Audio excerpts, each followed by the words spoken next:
Hey guys, I want to welcome everybody in.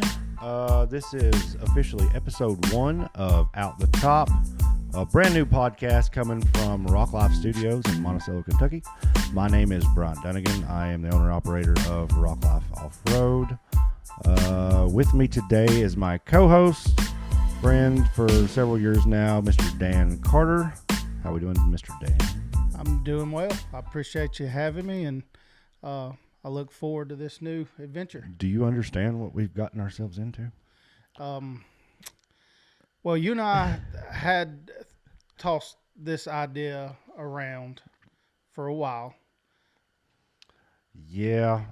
We kind of chit-chatted. We have a lot of ideas and never really get a chance to, never really get a chance to do anything with them. Right. And here we are. So this podcast, we're going to focus on the National Rock Racing Association, drivers, teams, sponsors, product vendors, anybody that has anything to do with the series. That's kind of where we're going to go with this.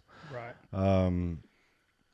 So if you know anybody that you want to see on here, if this goes well and it's not a complete and utter shit show, you just leave a comment and or let us know who you want to see, and we're going to get working on that. So today it's going to be me and Dan. The format of the actual show is going to it'll be me and Dan, and then we'll bring in a guest of some sort. We're going to be filming live on location at events, races. So anything you want to add, Mr. Sir? I think it's going to be kind of a new thing to see with us trying to get footage of actually being at an event. It's going to be chaotic, so things are definitely going to be done by the seat of our pants, and I think it's going to add some flavor and spice into the new race series here. Well, I'm definitely not one to be in front of the cameras or on a microphone. We're learning as we go, so hopefully it'll be pretty good. I've always been a behind the scenes kind of guy. You get used to it. I can't give you any advice other than just to jump right in, because so many people have so many questions about the sport, and I feel like, there's other podcasts out there and there's other shows out there, but they all focus on one guest coming to the show, and then they kind of interview that guest. With this show, the intent is to sort of just talk about each race, kind of focus on the races, but also shed light into the drivers and the multiple classes that are offered by the NRRA. Yeah, I think my goal is more so to learn about the people. We all see the footage, and man, bless Matt Myrick and all those guys at Busted Knuckle, Mad Ram, High Octane. Right. They've got great race footage, but what we don't get to see much is actually the drivers, get to know them. Right. So that's our goal. Today we're going to be doing a 2022 season recap, and then we're going to talk a little bit about the 23 season, what we think is going to happen. That's not going to be our norm, I don't think. I think we're mainly going to be trying to focus on the people, what they're doing, how they got into the sport, why they're still into the sport. Are they, what do they want to see change and things like that. Right. So. But today, that's what we're going to be doing. We'll start with our 2022 recap of the National Rock Racing Association. Right. So this past season, 2022 season, was the first year that we actually devoted to running every single race or every single event. Yeah. Although I'm self-employed, it's hard just to take off several days and go to the first race was in Texas. It's struggle, man. Even this is what I do. So for you guys that don't know, for our listeners, I operate Rock Life Off-Road, and we have a little side-by-side shop here in Kentucky, and we sell and service side-by-sides, and then we travel to as many of the events as we can. So it's kind of our gig, but even with it being our gig, that's what we do. It's tough. Right. And for guys that this isn't their job, Right. I don't see how you guys do it. Yeah, it's tough. It puts a strain on everything. It's stressful, but we were committed. It was, the whole time I've been racing off and on, it was always like, okay, we're definitely not going to Texas. We're, I wouldn't go into nothing that Texas. was really in the cards for us. I'm glad we're not going back to Texas. Right, and that, when we went to Texas, that was a long trip. It was about a 12, 13-hour drive for us. We sponsored Rockloff sponsored Brantley Havens. They were the winner of our. We run a little contest last year.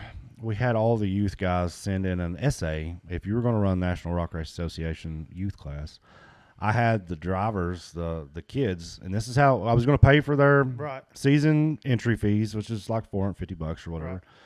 But I wanted them to write an essay and send in to me about. I wanted the kids to write it. Right. So Brantley was the winner of that, and his dad called me right after he found out he won it. He's like, "Hey man, like I know one of the requirements of this deal was run the full season." Right. He said, "So I have to go to Texas?" And I said, "You're stupid if you do." Yeah. So. It paid off for us. We actually pulled off first place in Texas. I was in Daytona at the Daytona 500, and you called me and you were like, "Hey man," I was like, "What's up?"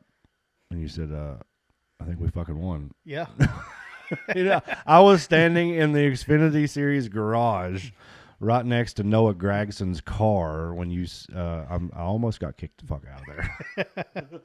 Yeah, it was one of those that all the stars lined up, and that was our day. Yeah. And we took home first place, and then the rest of the season just kept snowballing. We were able to lead in the points for a majority of the season, but once we got to Missouri, we just it seemed like we kept having little gremlin after gremlin kind of get a hold to us, and it would just be little issues that would cause us to have hiccups here and there, and we just slowly lost our points lead.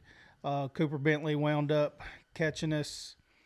I believe it was at Bikini Bottoms when we busted a transmission, and then by the end of the season, Cooper Bentley caught us by a few points, and then Nathan King crept up as well.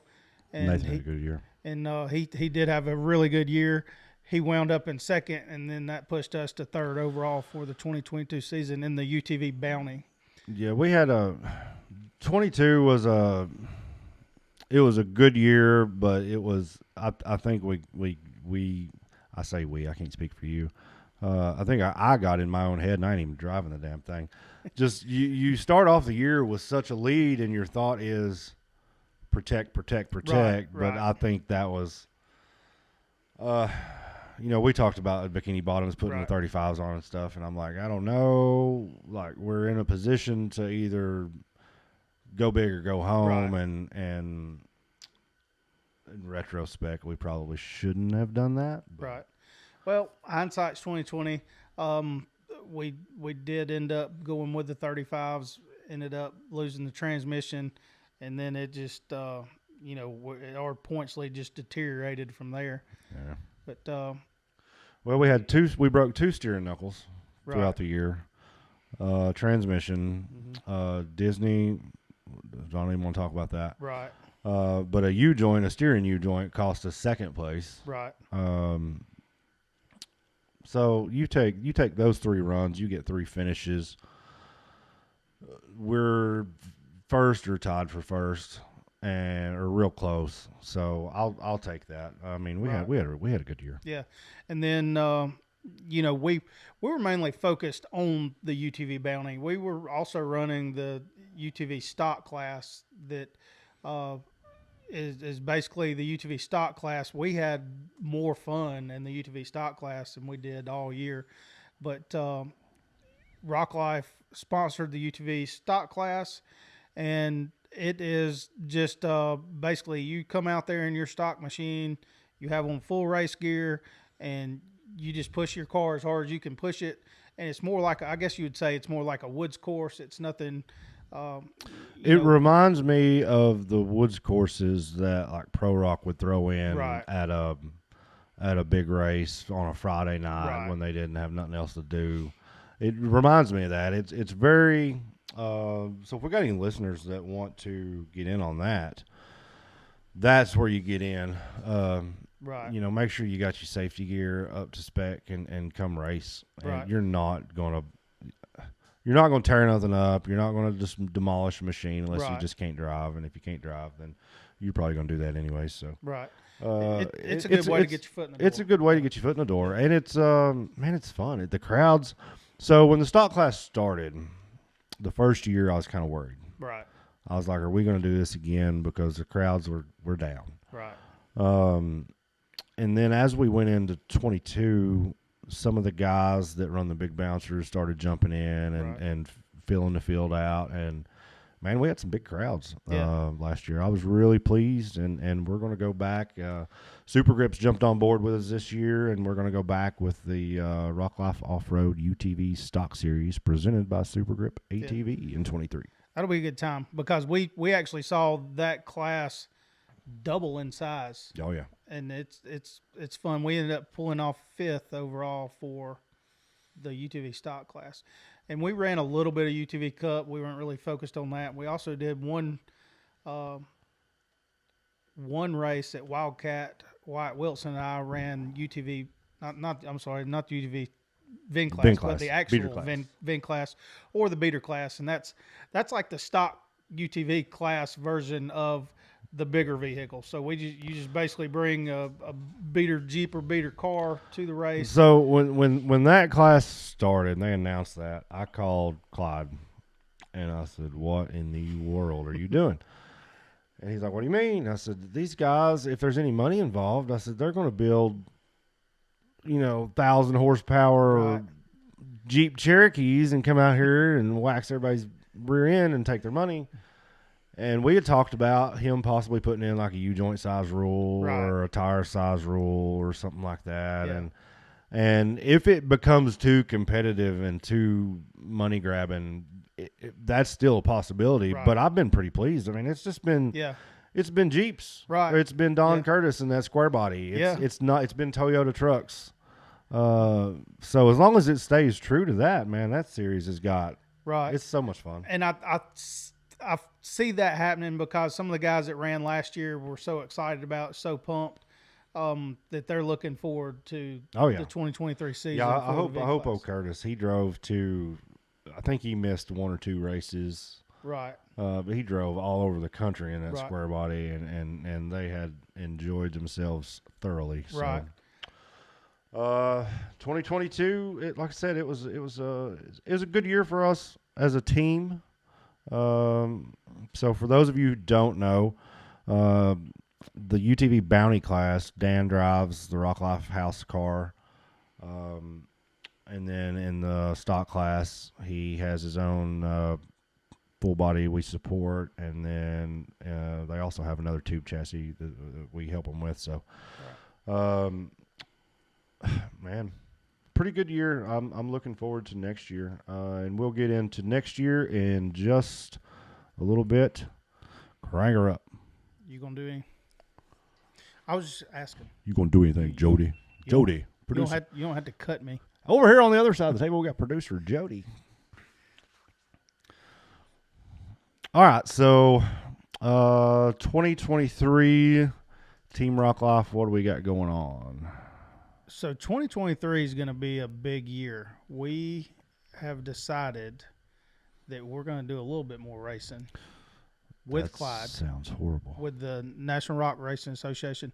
So we've signed up for the UTV Bounty for the season, UTV Cup for the season, which is really competitive, and the UTV stock class, which we're expecting it to grow as well. So I think the stock class will pick up. I hope people gravitate towards the Bounty and the stock. I like the Cup class, but it's just, I don't know. It just doesn't get me like the rest of them do. Right. And I think the thing that hurts a lot of that is it being ran on a Friday. Like a lot of people don't want to miss work or school and go race. Yeah, and I give it to those guys because I attempted that stuff and it's not easy. So it just doesn't appeal to me as a fan the way the bounty class does and the way the stock class does. I think if you got a chassis, I think you need to run on Saturdays. Right. I think we need to limit Fridays to the VIN and stock, but that's something we'll cross one of these days maybe. So Disney, I know I said that we didn't really want to talk about Disney, but it put a hurting on the old Wonder Buggy / whatever you want to call it buggy. So that thing's going into retirement. We're going to make a sign out of that.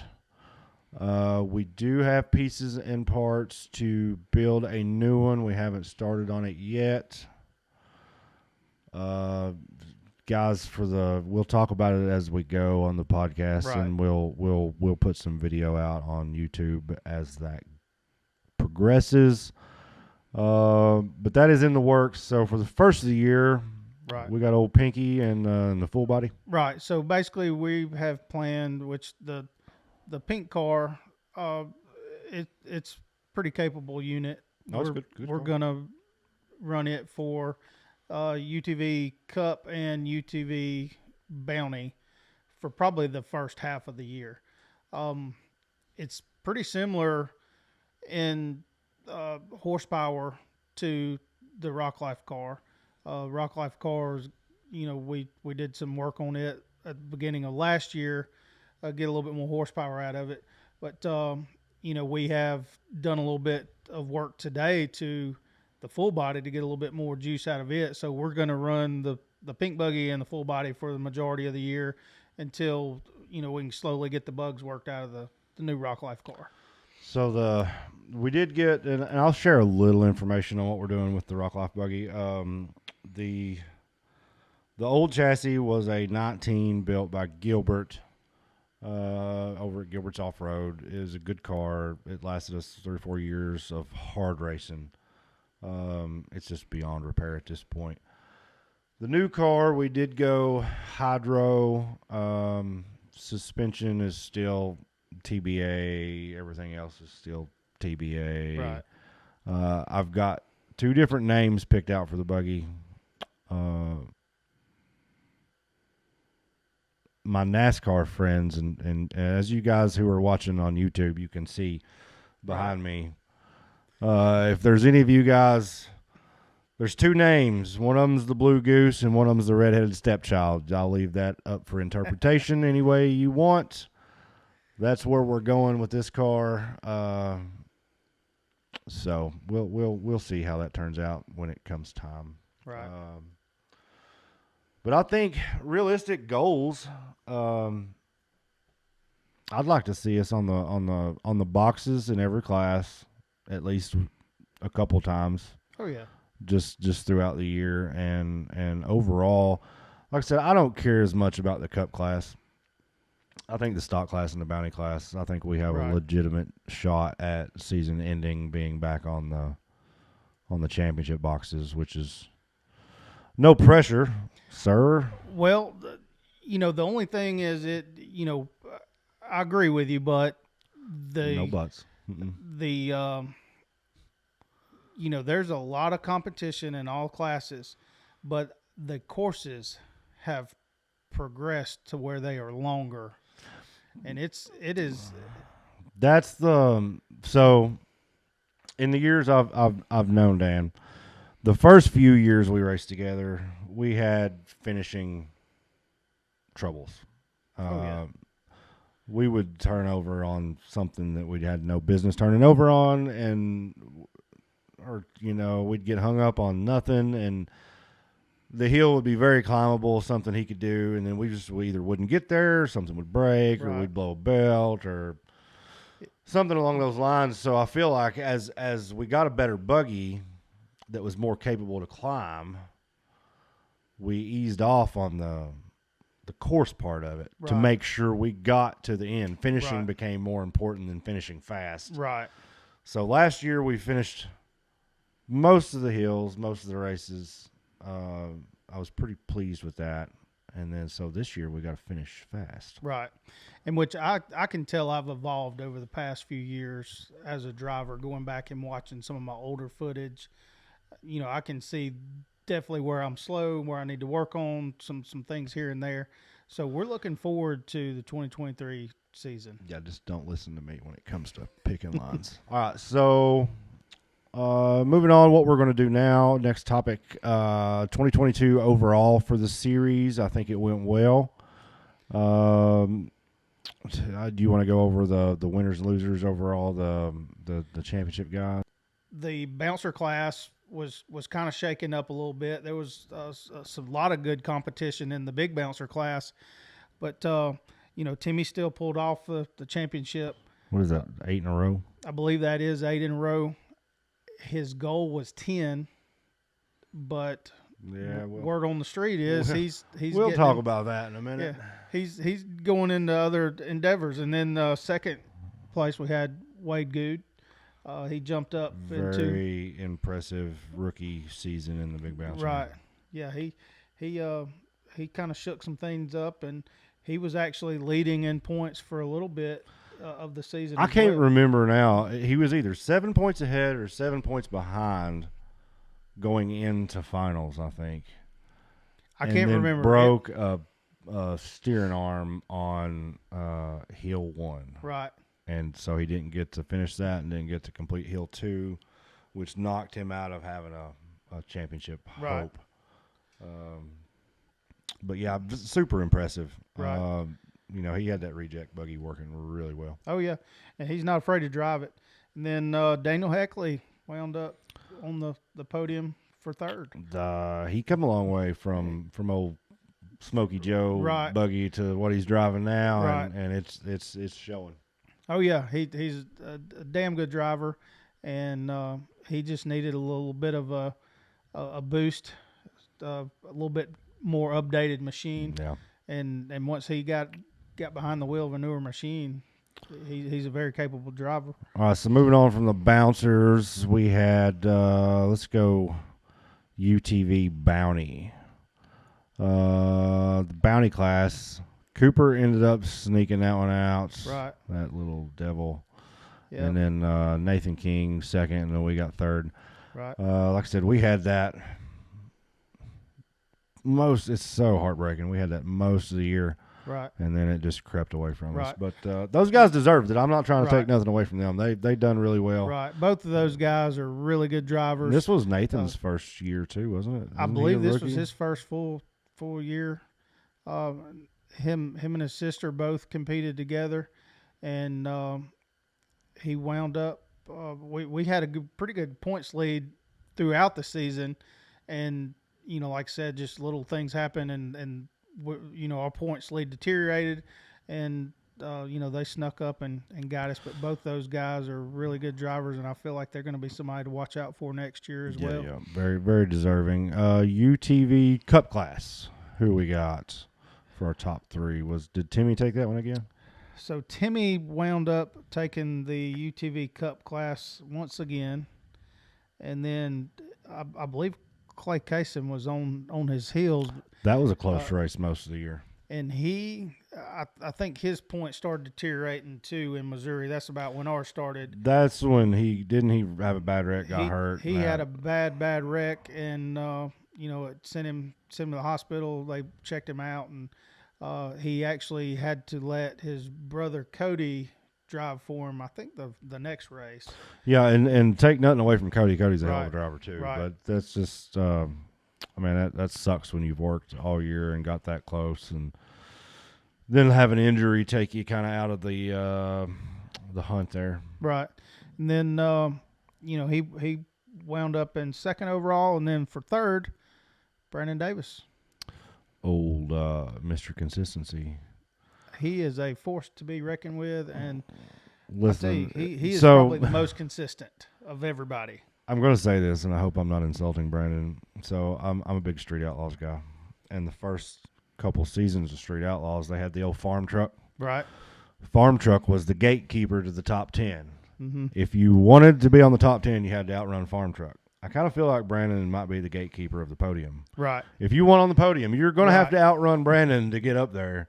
That's right. Because he's always right there, second and third, man. He's holding it down, and he sneaks some wins in there here and there. But it's you got to be consistent to be good. So right, and I feel like the ones that he's such a great driver, but I feel like he has a little bad luck like us from time to time. yeah, and it's like you see him make a really, really fast run, and you're like, Brandon's got this one in the bag, and you're rooting for him, and then it just kind of falls apart on him. it's just bad luck, man. It's but he's like I said, Mr. Consistency. He's always in the mix, no matter what kind of vehicle he's in, what class they're running. He's always right up front. Right. UTV stock class. Who do we got in the top 3?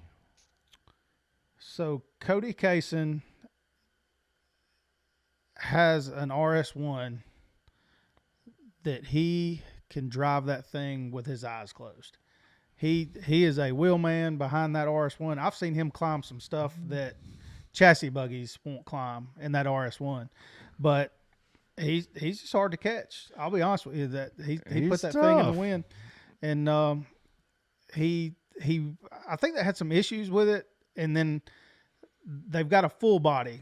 That's the one, the blue one with the American flag. That he drove a little bit, but I can tell by watching him, he is more comfortable in that RS1, and he was hard to catch, and he ended up winning overall for the UTV stock class, and then Brandon Davis pulled off second. Who would have thought Mr. Consistency He would have gotten right. that close? But he's still on the podium, which that's, that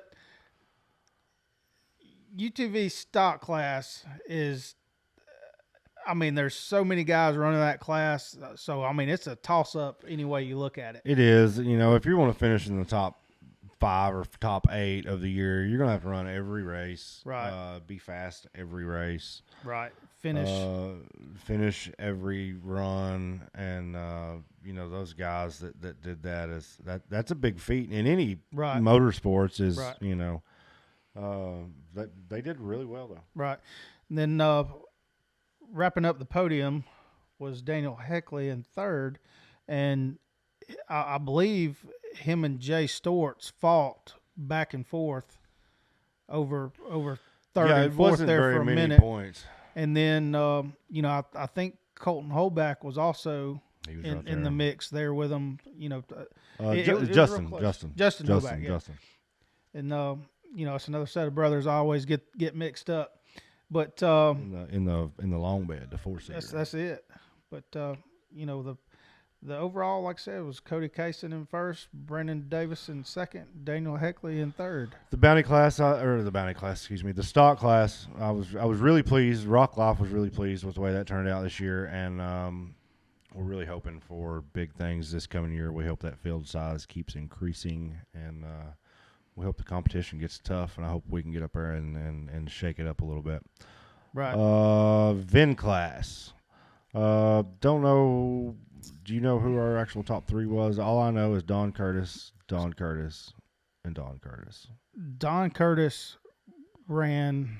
Table? I believe he ran. He didn't run the table because you won one of them. Yeah, he ran. I think 8 of the 10 races, and I'm going to say I know he was on the podium every time he raced. He's a wheelman in that big full body. I can't remember where he's from exactly, but he drove a long ways to come race. Right. Sometimes, now this is the first year for this class, so there wasn't many participants. Some races there was only 2 or 3, but as long as he had somebody to race, right.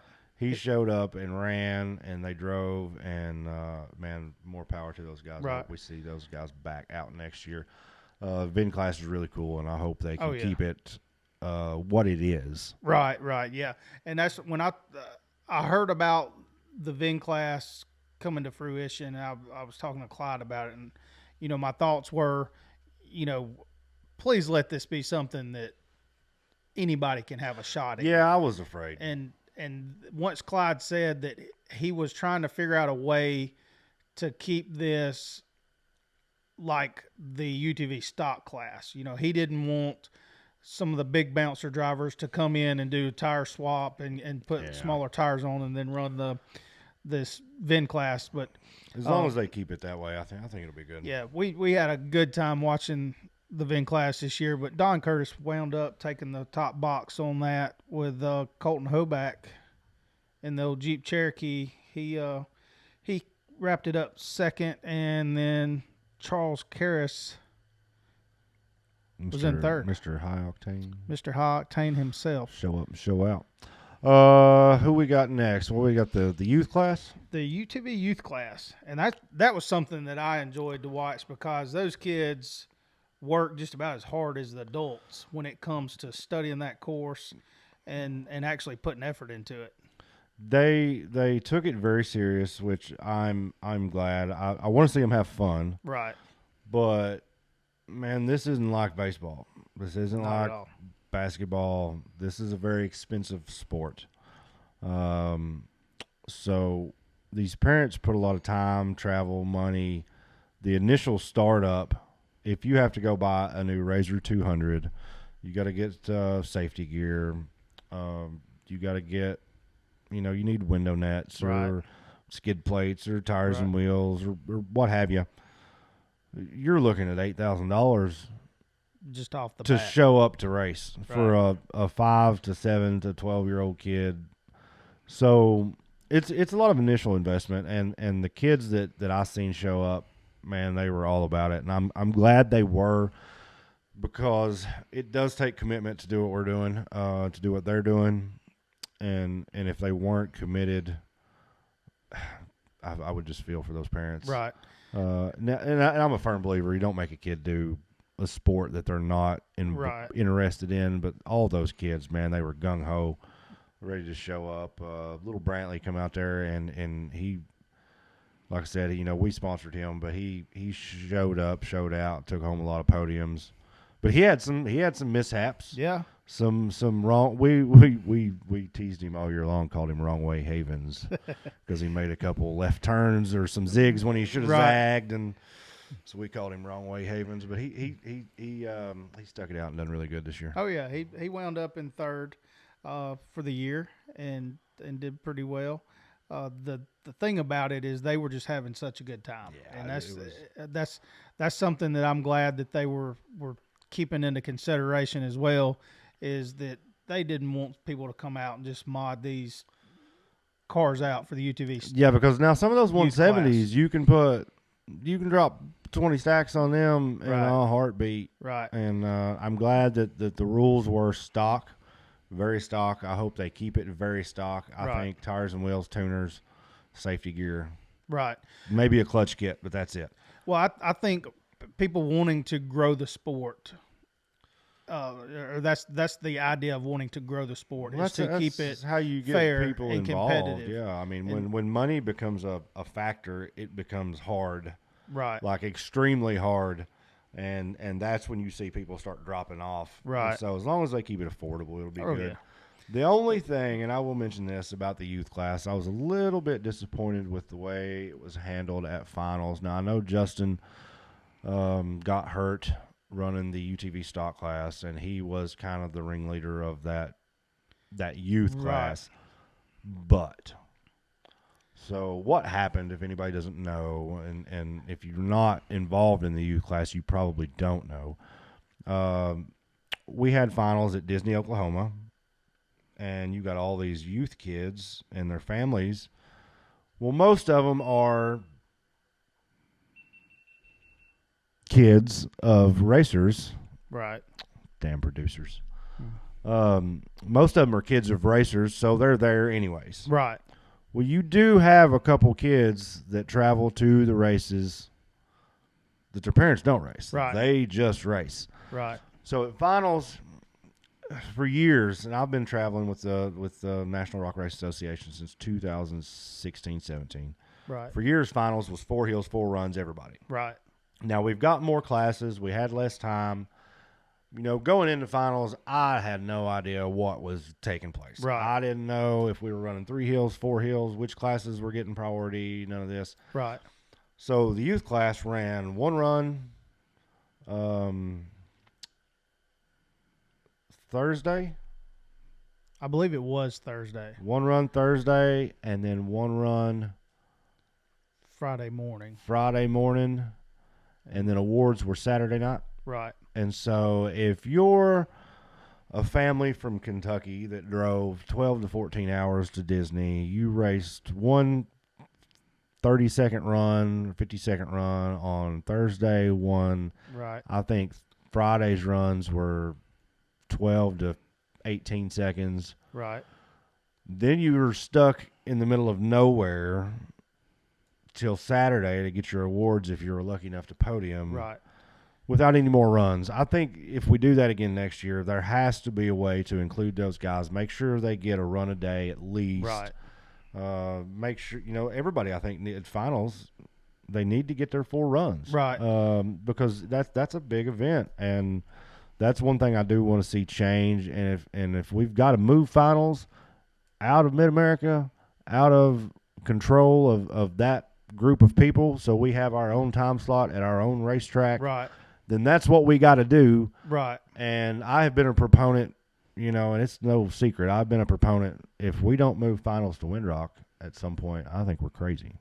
So I agree, because I felt like there was too much going on, and it's as everybody knows, we were racing finals the same time that the Ultra 4 guys were racing, and the Ultra 4 guys' time slots and our time slots crossed over. And a lot of the Ultra 4 guys were trying to do pre-running on Thursday while we were racing on Thursday. we were given a time slot on Thursday afternoon, and we were to be done by a certain amount of time. Friday, we were given a time slot. We were supposed to be done, and some stuff got pushed out because of fear of time. And so also, this is something else I want to address about that. There were some people unhappy with the entry requirements for finals, Right. which has always been a thing. Usually, you can't just show up to finals and race. Right. There is a prerequisite on who is allowed. This year, it was a little more stringent on who was allowed to race at finals, and that's why. Right. Because we had a time constraint, and we couldn't let every Tom, Dick, and Harry show up Right. and run. If you want to run finals, go earn your points, sign up for a series, or whatever the requirements are going to be for this year. I'm not sure. But that's, that stinks to be treated as a sideshow, and we're better than that. And I hope that never happens to us. Right. Again, and we've talked about that, and we are the show, right? And I wouldn't want that for anybody. No, I feel like, when you go to an event, it brings more spectators to have several different things going on. I can see it from that standpoint, but you should always make your guests feel like they're a part of the event instead of a filler at the event. Our finals should not have kicked off a whole weekend event on Thursday afternoon. Right. That's and we'll leave it at that. I don't want to get too far into that. I'll get my blood pressure up. Moving on. Is that 23? Is that got every class covered? That kind of wraps up the 2022 overall of each class for the 22. The National Rock Racing Association. Good season. So I think everybody had a good season. The main thing is everybody had a good time. I know that finals kind of upset a few people, but there's not much you can do. No, it is what it is. Right. We sign contracts with these places, and we show up and we race and we do our deal, and we do it the best we can in the areas and time slots permitted. Right. So hopefully that's not an issue going forward. I know next year, 23, we're going back to Mid-America out of Disney.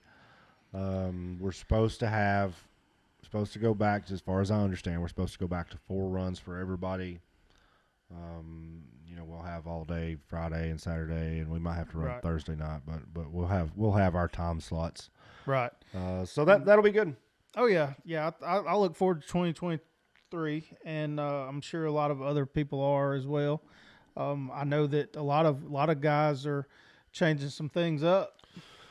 There's a lot of new stuff going on. 2023. Is there any news going on? Is there anything big happening? Well, we know that Timmy has sold the Tyrant buggy. Tyrant is gone. Rumor is it's in Kentucky somewhere. Right. I for those of you wondering, I have no idea. I don't either, and I don't have it. Yeah. So I not, don't have it. So you can eliminate that. Yeah, it's not in my arsenal either. Although I wished, I wished it was. But, rumor has it's in Kentucky. I don't have any idea. I know. Let's put this in the rumor mill. Kenneth Cozane's trying to sell Bad Donkey. Pretty bad. I know he's got a new something in the works. Did Kenneth end up with old Tyrant? Nobody knows. Did for all I know, old Mercedes-Benz buggy Sparks. Yeah, For all I know, old Sparky up the road here may have it. That's true. Tell us where you think it is. Yeah. If you That's guys what know where it's at, I want to know. Put it in the comments. Yeah. On when you see this on YouTube, put it on the comments. Let us know where you think that buggy's at, or where it's going to be, whose hands it's in. Also, with Timmy, I heard that he's got a new endeavor going on. Professional late model driver. I'm assuming. Right. I heard he was running the Ironman late model series, which I hope that is what he's running, because if it is, there's a racetrack about 20 minutes from me, and he's going to be there twice this year, and I'm going to be there both times. Yeah, I think so. I hope that's what he runs. Yeah, I'd like to see it, and that, from what I understand, there's some big payouts with that as well. There is. Okay, so originally I come from the dirt track world. Never got that involved in it. We were around it a lot. You guys know Mike Marlar that runs the 157. He's a World Outlaws late model champion. Right. We were friends with him back when we were racing. He was the UMP champion. We rode with him every weekend. He helped set up our car way back in the day. So we were involved in it quite a bit. There is some payouts, but the drop off from first to second is pretty big. Right. And you better be damn fast. Right. So I know Timmy's a wheel man, and Timmy, if you're listening to this, I'm not questioning your driving ability. I just want to know, do you understand what you have got yourself into? This is going to be a hornet's nest. I think it will be. I always wish any of our fellow drivers. I don't know. Does he have any? And I don't know experience. I've seen on some social media posts that they're at some of these events, and I don't know to what extent. But if he ain't behind the wheel, I don't care what he's looking at. That's for real. Yeah. It's a different world, and there's some stiff competition. Right. Rock bouncing is stiff competition. You've only got like legitimately 5 to 10 guys that are going to win. Right. When you go late model racing, you've got, depending on the level, but if you show up to the Ironman series, which I seen, that's what he was running. If you show up to the Ironman series, there's 10 to 15 legitimate winners in every race. Right. I know he's got some good backing. They are to have the best of the best and the best tools and the best knowledge that you can purchase. But do you have that experience? Right. That's what he's going to miss, or what he doesn't have, I don't think. And I think that's going to be a big learning curve. Can you keep it together? Can you run around other cars? Can you keep your tires under you? I hope he can. I hope him the best. Because like I said, Lake Cumberland Speedway is 20 minutes this way. Yeah. And he's going to be there twice this year, and I will be at both races. Ponderosa is another 30 minutes up the road. They run 2 races there. I'll be at both of them. Yeah. And I'll change tires for them. I'll pour fuel. I'll buff tires. I'll be the spotter. I go. don't care. I'll help him. Yeah. I want to see him do good. But, Right. I think it's going to be tough for him. Yeah. I can't wait to see the he got a new shipment of tires in. So I guess they're going to put Swampers on this late model heard car. the new I don't know. Hoosier is a 43-inch TSL. So he did post that he's building a new trail/race rig. Right. So, I mean, obviously he's going to race some. Is he going to run National Rock Race Association? Is he going to run Pro Rock? Is he going to, show up to try and win a championship, or Right. is he just going to come collect checks? Yeah. And who knows? Like Timmy, a lot of people see him out racing and they think, oh, well, he's just a racer because he's a wheelman. But Timmy likes trail ride. Yeah. And I'm wanting to say that he probably trail Well, that's rides where he made his name. more That's than where, most. I remember years ago watching him go up Cream Puff over in Harlan and Fat Girl in reverse. Right. That was before I ever knowed of him even racing. Right. So that's where he made his name. That's where he got into the sport. And if trail riding's where it's at, then trail riding's where it's at. Yeah. If racing's where it's at, that's racing's where he's at. As long as he's happy and having fun, we're going to miss him if he's not at the races. Right. If he is at the races, Still going to give him a hard time. we're still going to give him a hard that's time. the way we do it. But I hope him the best. I don't know. I know he sold the UTV buggy, so if he Right. does show up, I imagine he'll probably be running the big bouncer. I don't know how much he's going to run the UTVs. Right. I don't know. Yeah, we'll We'll find out in a few weeks at Windrock and see if he's there. Right. Then we'll let you guys know too. So. Yeah. But, speaking of Windrock, there's a lot of new stuff going around. Timmy may be building a new trail rig, and we've seen that Wade, he is revamped Misfit. So some news. We have stepped on board with Wade's program this year. We're helping him out with the big bouncer. Rock Life has never been on a big bouncer officially other than our association with Right. Wyatt. Wanted to help Wade for years, even when he was with the UTVs, but he had a deal with another company Right. through another person. So Right. we didn't step on any toes, didn't want to do nothing like that. But since Wade's out of that deal now, we can step in and Right. officially say we're helping Wade, and we look forward to him doing good. I hope it's going to be a tough battle, that bouncer class. I'd say Wade's going to be tough to beat, Right. but can he pull a Timmy? Can he repeat what he done last year? Right. Listen, the season Wade had last year is a championship season. Right. If you remove TC out of the picture, Right. like that is should have been more than enough to win. Right. Can he do it again? Right. So I don't know. We look forward to seeing, and then there's Mr. Consistency that's been on both of them's heels. Back to the question: where did Tyrant go? Right. Brandon historically has ended up with a lot of Timmy's second buggy or Timmy, Right. sloppy seconds. So who did knows? Brandon get it? Right. Who knows where Yeah. that thing's at. Who else gotten some new rigs coming next year? I'm definitely stoked to see DC Thompson's crazy self in a big bouncer, and it may be one of those that everybody needs to hide once they fire this thing up. I do not want to be standing behind the starting line because that's going to be violent. Yeah. DC can drive. So back a year or two ago, DC was getting kind of offended that people were calling him like a crazy man, a wild man. Right. And so, back in the day, though, he kind of was. Right. But he settled down a little bit to try and finish some of these races a little bit more and get on the boxes a little bit more. And it paid off for him this year. So Right. he's making that transition from wild man to race car driver. Right. And so this is going to be interesting to see what he can do in a big bouncer. Yeah. I'm definitely interested because he is a wheelman, and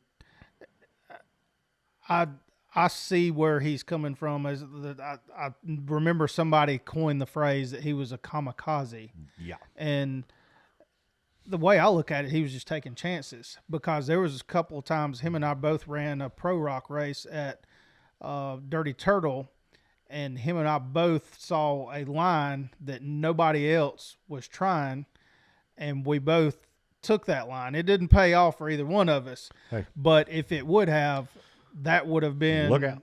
I know my first time on the podium with pro rock, but. He's definitely got some sense to him. I feel like he'll do well in the big buggy this year. But we also have Coop. I've seen Cooper Bentley has stepped up to a big bouncer this year. He run a few races towards the end of last year, and I think he's played around some this winter and run a few here and there, and I think that could give him some seat time. Right. And give him some seat time, and I think he's going to be tough too. Right, and I think that's probably going to be some of the biggest problems with some of these guys that's coming in with the new buggies. I've seen just on social media, like possibly Justin Wills is transferring over to a newer buggy. Like I said, DC is, Cooper has. Some of these guys having the first few race jitters. Maybe did they not get enough seat time over the winter? Are they going to be comfortable? And there's also those gremlins that kind of hiding in the chassis. Seat time is very important, and I think if you get some seat time, that'll take care of some of that. Some of the gremlins will come out in that. So I don't know. There's a lot of young talent coming in, a lot of new talent, right? And with Timmy possibly leaving, do we see our first new champion in 8 or 9 years? Right. I know that. Like I said, I think I mentioned this earlier that Timmy's goal, from what I heard, was he was wanting 10. And did he give up on those dreams, or will we see him? But regardless, I still feel like there's going to be plenty of competition for a 2023 season for the big bouncers. Big bouncers is going to be tough. UTV class, I'm not sure. I know there's some new rigs going to be brought out. Like I said, we're building something new, but it may be. We got a late start on it. It may be mid-season before we see that, dude. But there is some other new. The Caisson's got new rigs. Right. Hopefully, we see some new faces. Right. Hopefully, the UTV stock class picks up. We see some new faces in that. Are we going to see some more Pro Rs, Turbo Rs? So out west is Can-Amville. Right. We just watched King of the Hammers. Can-Am done extremely well out there. Right.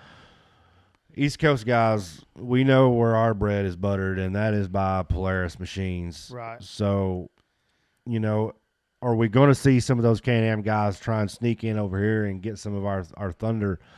Or can the Polaris guys, those new Pro Rs and Turbo Rs, are they going to come in and just completely dismantle the field like I think they will? Right.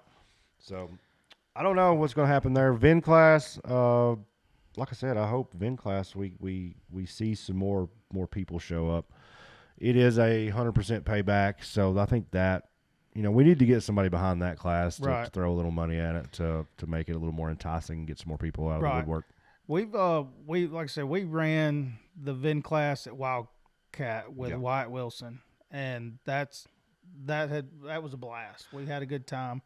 That video is floating around the internet somewhere. I heard there was a purple nurple in your future. Probably. We ever since we heard about the Vin class, I was all for it. If we could figure out the logistics, we're already having to carry a stock rig, a cup rig, a bounty rig, and now we're thinking about the Vin class. We actually acquired a Jeep Grand Cherokee, and it's just an old beater Jeep, and we're trying to get in on a little fun, but I'm not running the entire season in the Vin class. I'll probably run, a few races closer to Alabama. I don't see me taking that thing to Disney or to Mid-America. So we'll probably just end up, I'm going to say we may have it ready for Wildcat. Wait, Windrock. Windrock's first one. We may have it ready for I'd say you'll have it ready for Wildcat. Well, I don't know. You're going to be ready for one or the other because there is no break. Right. So if it's not ready for Windrock, we won't see it at Wildcat because either. March is... I'd say we better shoot for Arkansas. Yeah, we're not going to stress out about it. That's for sure, because it's a headache. If anybody that runs multiple classes knows that it's a fiasco to try to keep 2 or 3 machines up and going at the same time. All right, we're running along, so let's move along. So let's pick them. Who's your top 3 in for next year? What's your predictions for the UTV? We'll start with the UTV stock class. You can omit yourself or include yourself because you are a driver. Well, I have seen the UTV stock class trophies, and they are a piece of artwork. They're pretty nice. And I wonder where a guy could see one of those. I'm going to go ahead and lay claim on a couple of them. So I'm just gonna go ahead and I'm gonna say it right now. I'm gonna be on the top. You're not allowed to touch it yet. Yeah, that's probably gonna go home with us at the end of the season. So I'm gonna shoot for the moon, and we're gonna be on championship for the UTV stock class. Who's gonna be nipping at your heels there? I feel like I really want my boy Brandon Davis to get rid of the third spot jitters. I think I'd like to see him coming in second. And then I don't know, man. Jay Storts works pretty hard at that. He definitely was chomping at the heels of everybody else. So I'm gonna put him in third. Jay really came on. For me, I want to cop out and just pick 3 and not put them in order, but I'm going to. No, man, you gotta pick them one at a time, like you make me do. Third place stock class. Oh man, I don't think we can omit a Kaysen.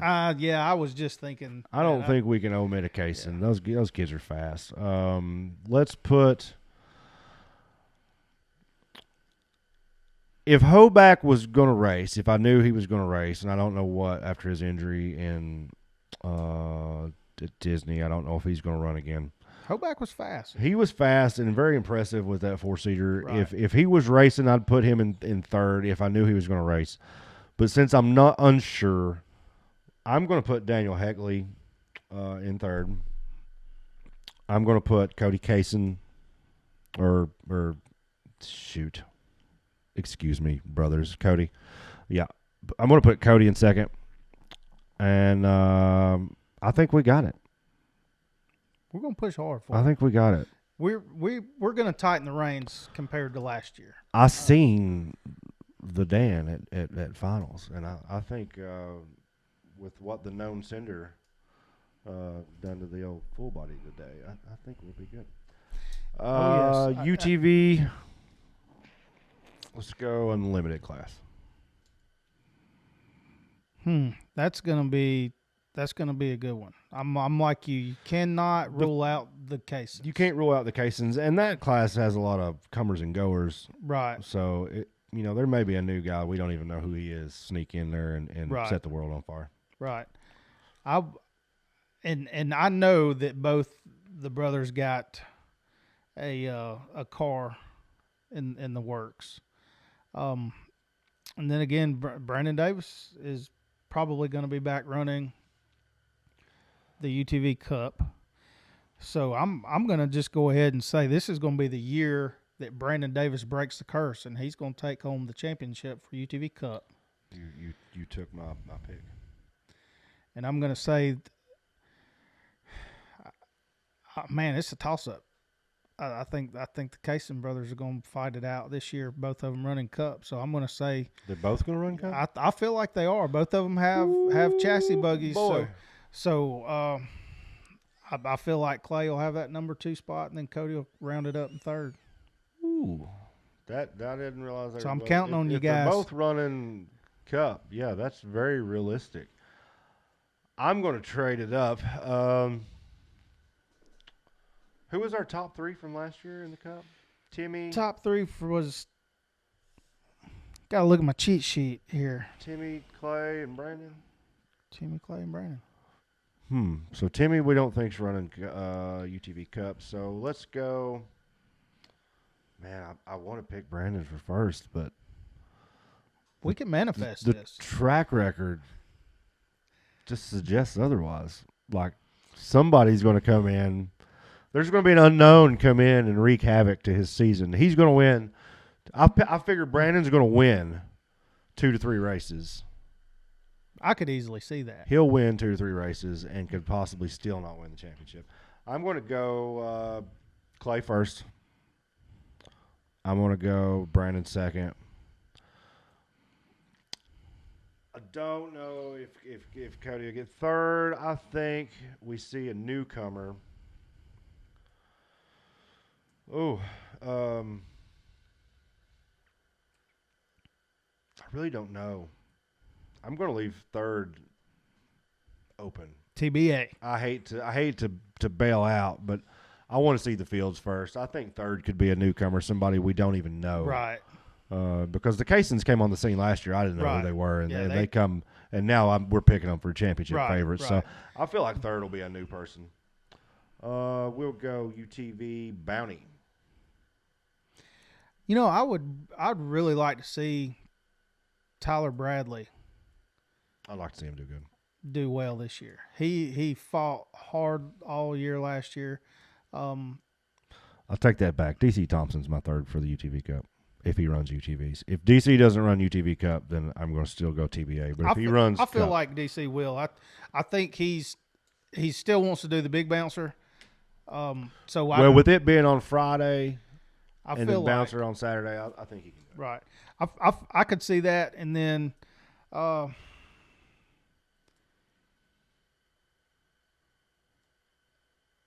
think that'd be a good pick. I was going to pick. I'd save DC for a bounty pick, Right. but with him running the big bouncer, I don't know as he'll run the bounty class as well.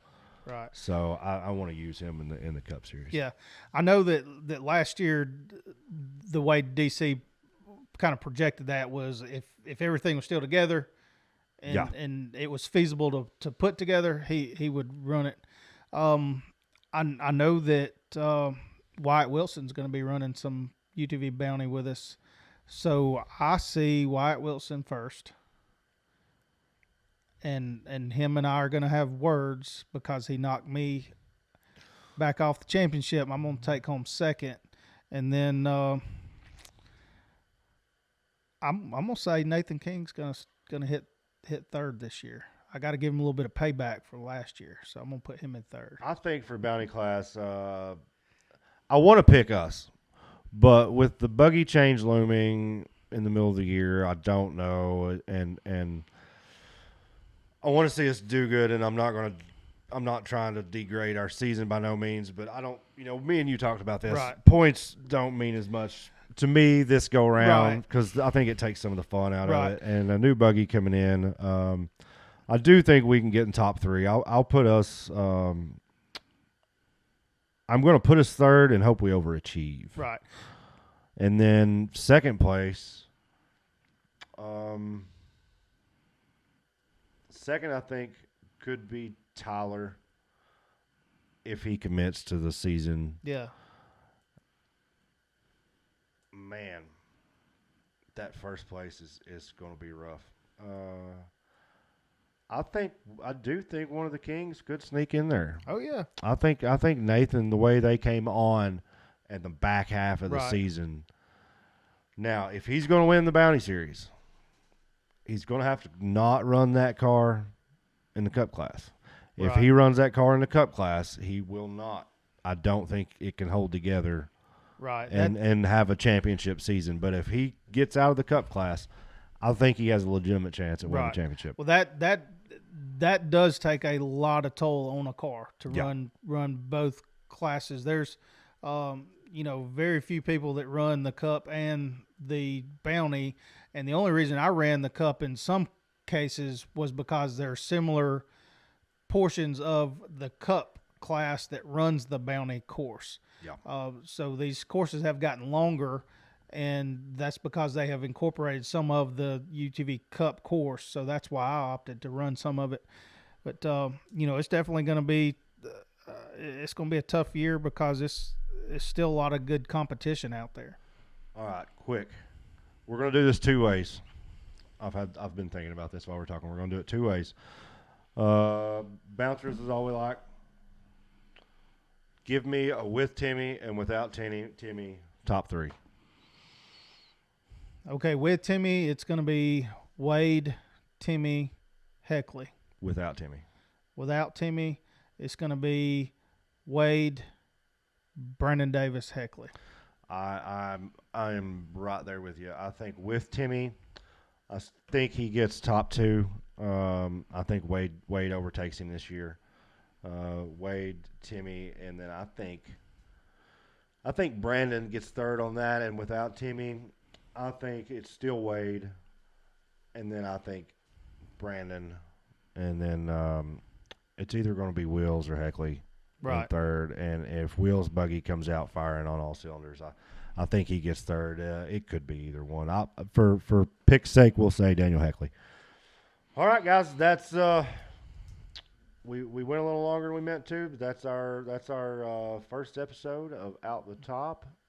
Make sure you like, comment, subscribe on the old YouTube. Share us out on Podcastville. This is going to be available everywhere you get your podcast.